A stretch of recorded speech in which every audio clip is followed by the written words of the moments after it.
ಅರ್ನಾಳ್ ಬಂದ್ರಿ ಹೋಗೋಣ. ಎಲ್ಲಿಗೆ ಬ್ರೋ? ಬನ್ನಿ ಮುಳ್ಬಾಗ್ಲೋಗಿ ಬರೋಣ. ಈ ಟೈಮಲ್ಲ? ಹೌದು, ದೋಸೆ ತಿನ್ಬೇಕು ಅನಿಸ್ತೈತೆ, ಬನ್ನಿ ಹೋಗಿ ಬರೋಣ. ಬ್ರೋ ನೈಟ್ ಆಯಿತು ಬ್ರೋ. ಹೌದು, ಟೈಮ್ ಬೇರೆ ಆಗಿತ್ತು, ಹೊಟ್ಟೆ ಬೇರೆ ಹಸ್ದಿತ್ತು. ಆದರೆ ಮುಳ್ಬಾಗ್ಲು ದೋಸೆ ತಿನ್ನಬೇಕು ಅನ್ನೋ ಕ್ರೇವಿಂಗ್ಸ್ ಮಾತ್ರ ಕಡಿಮೆ ಆಗಲಿಲ್ಲ. ಏಕೆ ಅಂತಲೇ ನಾವು ಬಂದಿದ್ದೆ ಮುಳ್ಬಾಗ್ಲು ದೋಸೆ ಕಾರ್ನರು.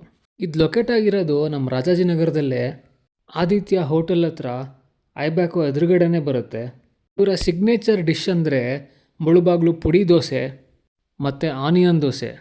ದೋಸೆ ಅಂದರೆ ಬರೀ MTR ಇಲ್ಲ ರಾಮೇಶ್ವರಂ ಕೆಫೆ ಅನ್ನೋರಿಗೆ ಈ ಶೈಲಿಯ ದೋಸೆ ನಿಜವಾಗ್ಲೂ ಡಿಫ್ರೆಂಟ್ ಎಕ್ಸ್ಪೀರಿಯನ್ಸ್ ಕೊಡುತ್ತೆ.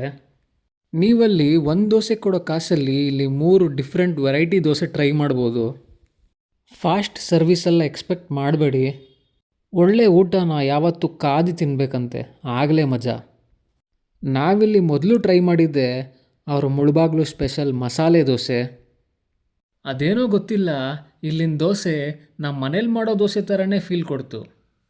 ವಿದ್ಯಾರ್ಥಿ ಭವನ್ನು ರಾಮೇಶ್ವರಂ ಕೆಫೆಲ್ ತಿನ್ನೋ ದೋಸೆ ಥರ ಟೇಸ್ಟ್ನ ಇಲ್ಲಿ ಎಕ್ಸ್ಪೆಕ್ಟ್ ಮಾಡಬೇಡಿ. ನಾನು ಮುಂಚೆನೇ ಹೇಳ್ದಂಗೆ ನಿಮ್ಮ ಮನೇಲಿ ಮಾಡಿರೋ ಥರನೇ ಇರುತ್ತೆ, ಸಿಂಪಲ್ ಆ್ಯಂಡ್ ಕ್ಲೀನ್. ಚಟ್ನಿ ವಿಚಾರಕ್ಕೆ ಬಂದರೆ ನನಗೆ ಅವ್ರ ಕೆಂಪು ಚಟ್ನಿ ತುಂಬ ಇಷ್ಟ ಆಯಿತು. ಸಂಕೋಚನೇ ಪಡಬೇಡಿ, ಎಷ್ಟು ಬೇಕೋ ಅಷ್ಟು ಹಾಕ್ಸ್ಕೋಬೋದು. ಇಲ್ಲಿ ನೀವು ಟ್ರೈ ಮಾಡಲೇಬೇಕಾಗಿರುವಂಥ ಇನ್ನೊಂದು ಡಿಶ್ ಬಂದು ಈರುಳ್ಳಿ ದೋಸೆ. ಇದೊಂದು ಸ್ವಲ್ಪ ಹೆವಿ ಆಗುತ್ತೆ, ಬಟ್ ಡೆಫಿನೆಟ್ಲಿ ವರ್ತ್ ಟ್ರೈಯಿಂಗ್. ನಿಮಗೆ ಏನೇನು ಬೇಕೋ ಎಲ್ಲ ಒಟ್ಟಿಗೆ ಆರ್ಡ್ರ್ ಮಾಡ್ಕೊಳ್ಳಿ, ಇಲ್ಲ ಅಂದರೆ ಕಾಯಬೇಕಾಗತ್ತೆ. ಈ ದೋಸೆ ಆರ್ಡ್ರ್ ಮಾಡ್ಬೇಕಾದ್ರೆ ನಮಗೆ ವಿಷ್ಣುವರ್ಧನ್ ಸರ್ ಅವರ ಯಜಮಾನ ಫಿಲಮ್ದು ಈರುಳ್ಳಿ ದೋಸೆ ಸೀನ್ ನೆನಪಾಯ್ತು ನೋಡಿ. ಕೊನೆಗೂ ದೋಸೆ ರೆಡಿಯಾಗಿ ನಮ್ಮ ಕೈಗೆ ಬಂದೇ ಬಿಡ್ತು. ಸೇಮ್ ಅದೇ ಹಸಿರು ಮತ್ತು ಕೆಂಪು ಚಟ್ನಿ ಹಾಕಿ ಕೊಟ್ಟಿದ್ರು. ಈ ದೋಸೆನ ಆರಾಮಾಗಿ ಇಬ್ಬರು ಶೇರ್ ಮಾಡ್ಬೋದು, ಒಬ್ಬರಿಗೆ ತುಂಬ ಜಾಸ್ತಿ ಆಗತ್ತೆ. ನೀವು ಒಂದು ದೋಸೆಲೇ ಹೊಟ್ಟೆ ತುಂಬಿಸ್ಕೊಂಬಿಟ್ರೆ ಹೇಗೆ? ಅವ್ರು ಇನ್ನೊಂದು ವೆರೈಟಿ ದೋಸೆನೂ ಟ್ರೈ ಮಾಡಿ.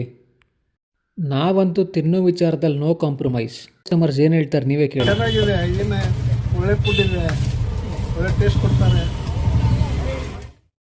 ತುಂಬ ಚೆನ್ನಾಗಿದೆ ಅಂದರೆ ಚೆನ್ನಾಗಿದೆ, ಥ್ಯಾಂಕ್ ಯು. ನಮ್ಮ ಚಾನಲಲ್ಲಿ ನಾವು ಯಾವತ್ತೂ ಇದ್ದಿದ್ದನ್ನ ಇದ್ದಂಗೆ ಹೇಳ್ತೀವಿ, ಸೊ ಸಪೋರ್ಟ್ ಮಾಡಿ.